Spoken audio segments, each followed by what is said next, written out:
श्री कृष्ण गोविंद हरे मुरारे, हे नाथ नारायण वासुदेव।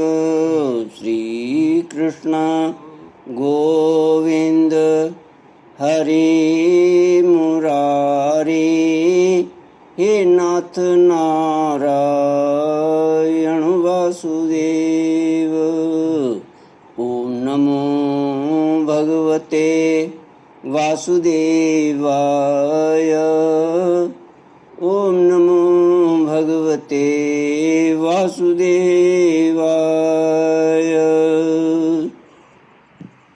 कृष्णाय वासुदेवाय हरये परमात्मने प्रणतक्लेशनाशाय गोविन्दाय नमो नमः।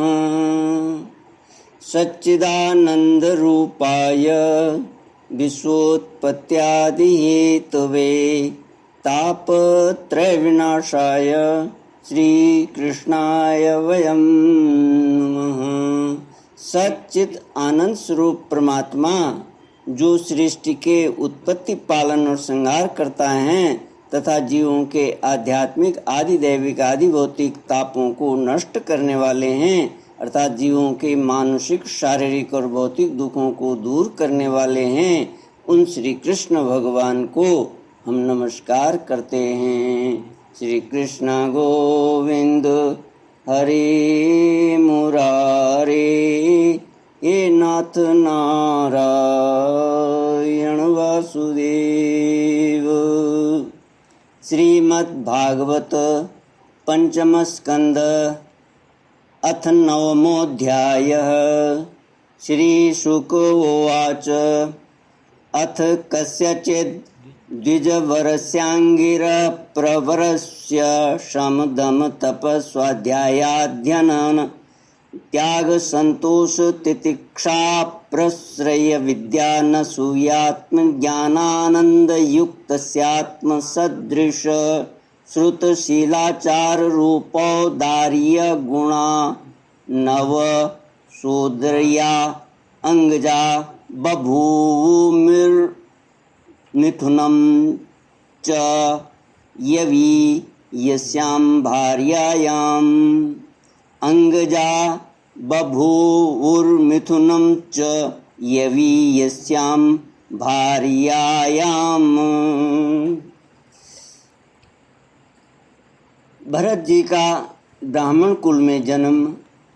श्री सुखदेव जी कहते हैं, राजन, आंगिरस गोत्र में शम दम तप स्वाध्याय विद्याध्ययन त्याग अतिथि आदि से अन्न देना संतोष तितिक्षा विनय विद्या कर्म विद्या अनसूया दूसरों के गुणों में दोष न ढूंढना आत्मज्ञान आत्मा के कर्तृत्व और भोक्तृत्व का ज्ञान एवं आनंद धर्म पालन जनित सुख सभी गुणों से संपन्न एक श्रेष्ठ ब्राह्मण थे। उनकी बड़ी स्त्री से उन्हीं के समान विद्याशील आचार रूप और उदारता आदि गुणों वाले 9 पुत्र हुए तथा छोटी पत्नी से एक ही साथ एक पुत्र और एक कन्या का जन्म हुआ। इन दोनों में जो पुरुष था वह परम भागवत राजऋषि शिरोमणि भरत ही थे। वे मृग शरीर का परित्याग करके अंतिम जन्म में ब्राह्मण हुए थे, ऐसा महापुरुषों का कथन है। इस जन्म में भी भगवान की कृपा से अपनी पूर्व जन्म परंपरा का स्मरण रहने के कारण वे इस आशंका से कि कहीं फिर कोई विघ्न उपस्थित न हो जाए, अपने स्वजनों के संग से स्वजनों के संग से भी बहुत डरते थे। हर समय जिनका श्रवण स्मरण और गुण कीर्तन सब प्रकार के कर्म बंधन को काट देता है, श्री भगवान के उन युगल चरण कमलों को ही हृदय में धारण किए रहते तथा दूसरों की दृष्टि में अपने को पागल, मूर्ख, अंधे और बहरे के समान दिखाते। पिता का तो उनमें भी वैसा ही स्नेह था, इसलिए ब्राह्मण देवता ने अपने पागल पुत्र के भी शास्त्रानुसार समावर्तन पर्यंत विवाह से पूर्व के सभी संस्कार करने के विचार से उनका उपनयन संस्कार किया। यद्यपि वे चाहते नहीं थे तो भी पिता का कर्तव्य है कि पुत्र को शिक्षा दे। इस शास्त्र विधि के अनुसार उन्होंने इन्हें शौच, आचमन आदि आवश्यक कर्मों की शिक्षा दी, किंतु भरत जी तो पिता के सामने ही उनके उपदेश के विरुद्ध आचरण करने लगते थे।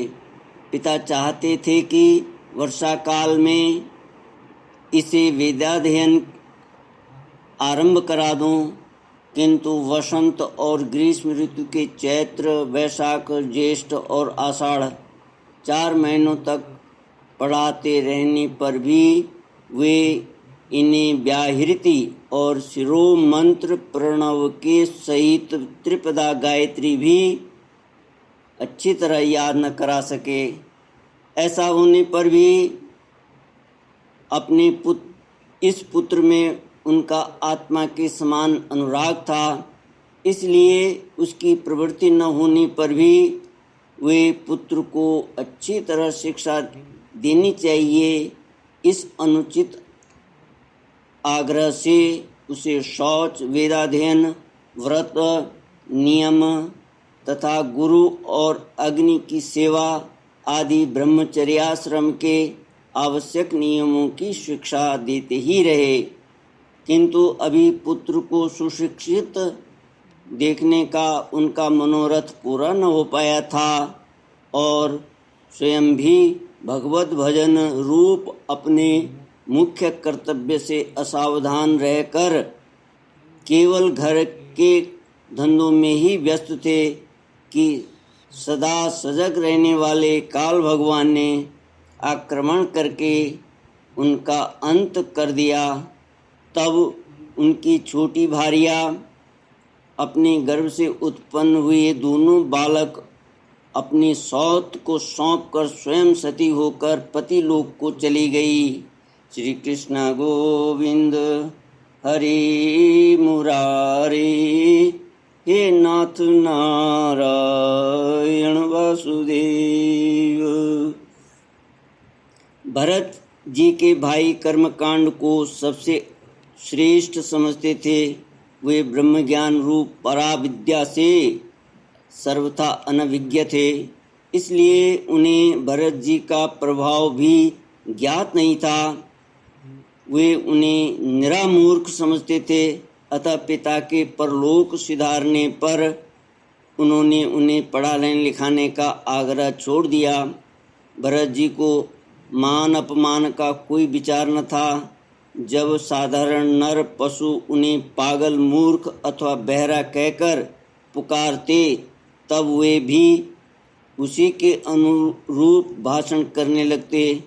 कोई भी उनसे कुछ भी काम कराना चाहते तो वे उनकी इच्छा के अनुसार कर देते।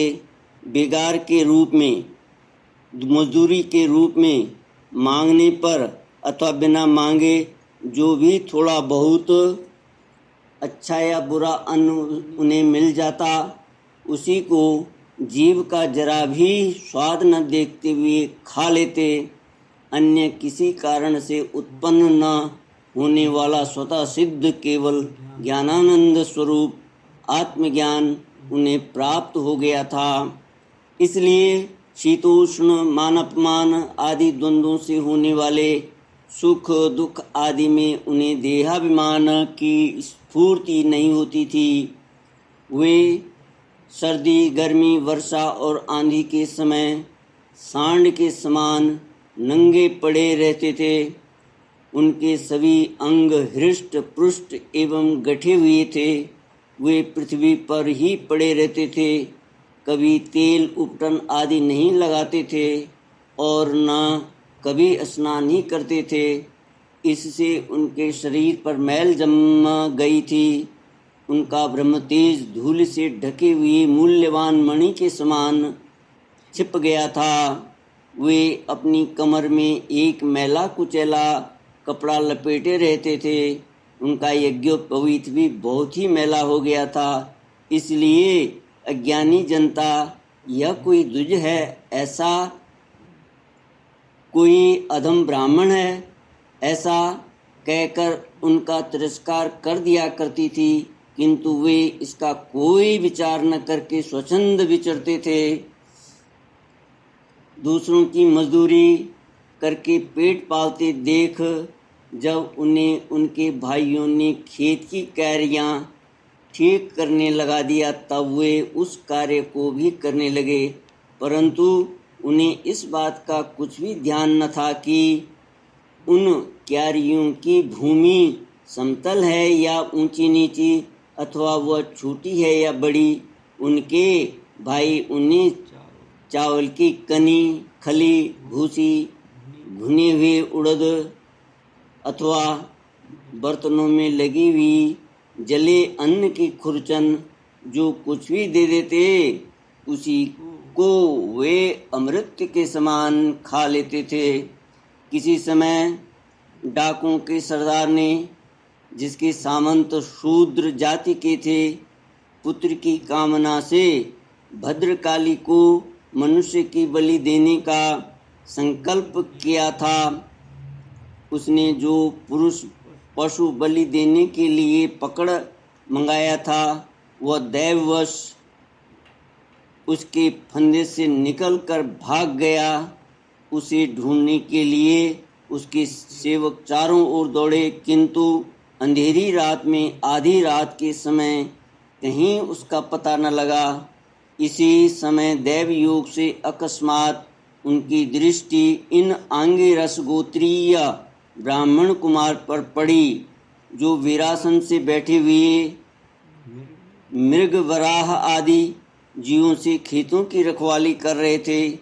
उन्होंने देखा कि यह पशु तो बड़े अच्छे लक्षणों वाला है, इससे हमारे स्वामी का कार्य अवश्य सिद्ध हो जाएगा। यह सोचकर उनका मुख आनंद से खिल उठा और वे उन्हें रस्सियों से बांधकर चंडिका के मंदिर में ले आए। तदनंतर उन चोरों ने अपनी पद्धति के अनुसार विधि पूर्वक उनको अभिषेक एवं स्नान कराकर कोरे वस्त्र पहनाए तथा नाना प्रकार के आभूषण, चंदन, माला और तिलक आदि से विभूषित कर अच्छी तरह भोजन कराया।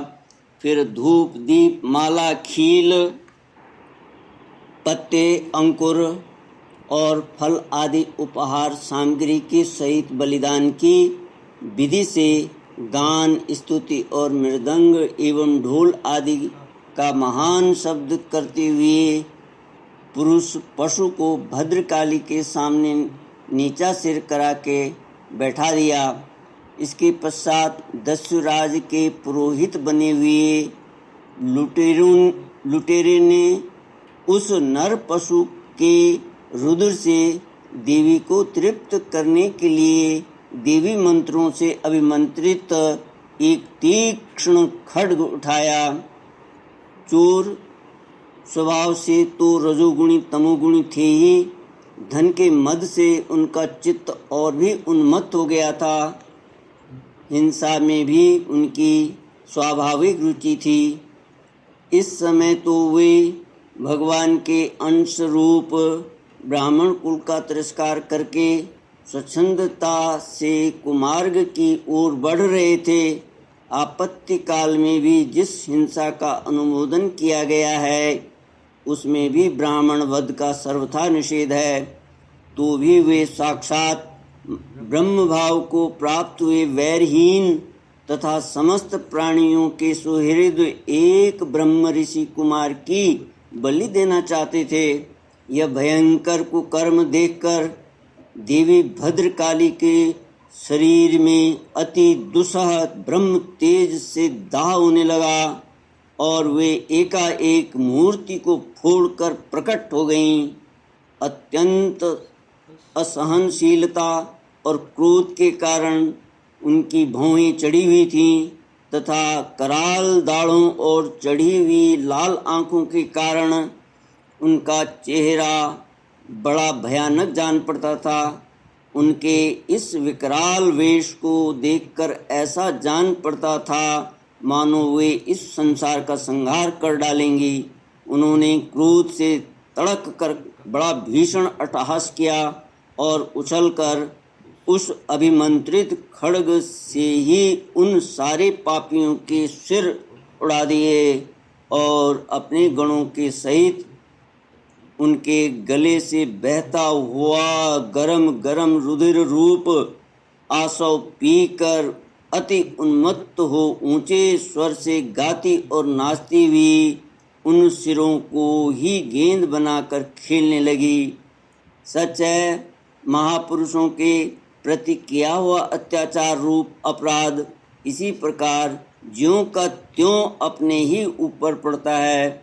परीक्षित, जिनकी देहाभिमान रूप सुदृढ़ हृदय ग्रंथि छूट गई है, जो समस्त प्राणियों की सुहृद एवं आत्मा तथा वैरहीन है, साक्षात भगवान ही भद्रकाली आदि भिन्न भिन्न रूप धारण करके अपने कभी न चूकने वाले काल चक्र रूप श्रेष्ठ शास्त्र से जिनकी रक्षा करते हैं और जिन्होंने भगवान के निर्भय चरण कमलों का आश्रय ले रखा है, उन भगवत भक्त परमहंसों के लिए अपना सिर कटने का अवसर आने पर भी किसी प्रकार व्याकुल न होना यह कोई बड़े आश्चर्य की बात नहीं है।